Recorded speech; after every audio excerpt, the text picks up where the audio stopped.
This is John Murphy, Colorado Christian University, Old Testament Class Part 1.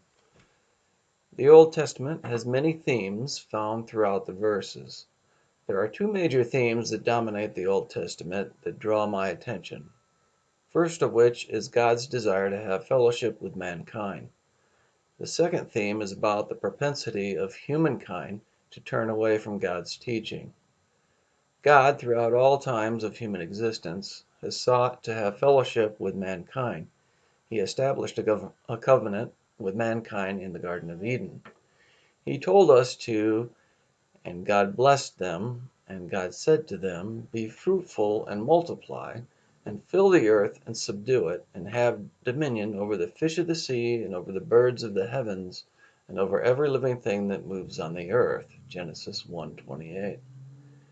And he to them, "But of the tree of the knowledge of good and evil you shall not eat, for in the day that you eat of it you shall surely die." Genesis 2:17.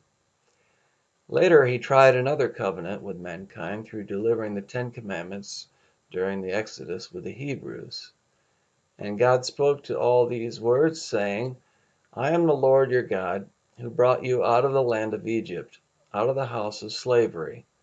You shall have no other gods before me. You shall not make for yourself a carved image or any likeness of anything that is in heaven above, or that is in the earth beneath, or that is in the water under the earth. You shall not bow down to them or serve them, for I, the Lord your God, am a jealous God, visiting the iniquity of the fathers on the children to the third and the fourth generation for those who hate me, but showing steadfast love to thousands of those who love and keep my commandments.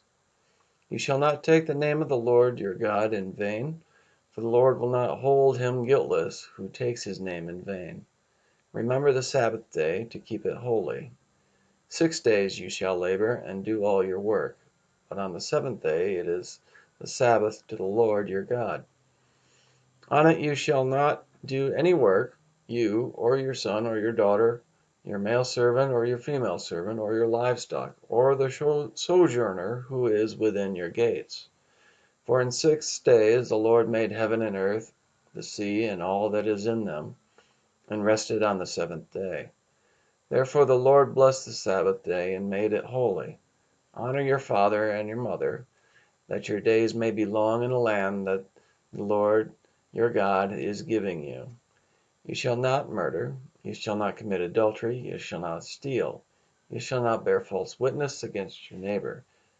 You shall not covet your neighbor's house. You shall not covet your neighbor's wife, or his male servant, or his female servant, or his ox, or his donkey, or anything that is your neighbor's." He did this in verse, and the Lord said to Samuel, "Obey this voice, and make them a king." Samuel then said to the men of Israel, "Go every man to his city." 1 Samuel 8:22. Later, when mankind cried out for a kingship, vice the judges who ruled over there, God established another covenant with the Israelites through that kingship.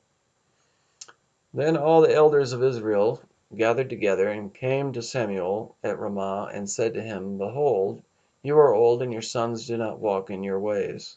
Now appoint for us a king to judge us, like all the nations." 1 Samuel 8, verses 4 through 5. Throughout the Old Testament, we see mankind making the choice to stray from God and his commandments. First, we see Adam and Eve disobeying God's edict in the Garden of Eden. So when the woman saw that the tree was good for food, and that it was delightful to the eyes, and that the tree was to be desired to make one wise, she took of its fruit and ate, and she also gave some to her husband who was with her, and he ate. Genesis 3:6. Later we see the newly freed Hebrews disobeying God's commandments with worshiping a bull idol and doubting God's ability to deliver the land he promised to them.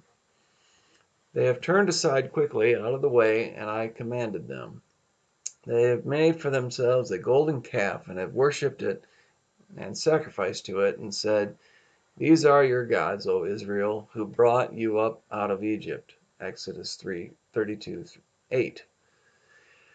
Yet you would not go up, but rebelled against the command of the Lord your God, and you murmured in your tents and said, Because the Lord hated us, he has brought us out of the land of Egypt, to give us into the hands of the Amorites, to destroy us. Deuteronomy 1, verse 26 and 27. Then we see the Israelites disobeying God through worship of foreign gods and abandoning the laws prescribed to them on how they are to be a people separate from the Gentiles. While Israel lived in Shittim, the people began to whore with the daughters of Moab.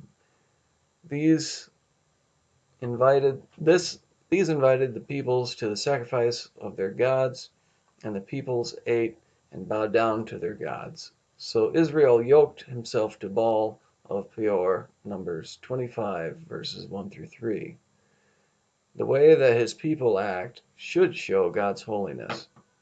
The concept that God is consistent in his desire of fellowship shows that we can trust him to be there for us.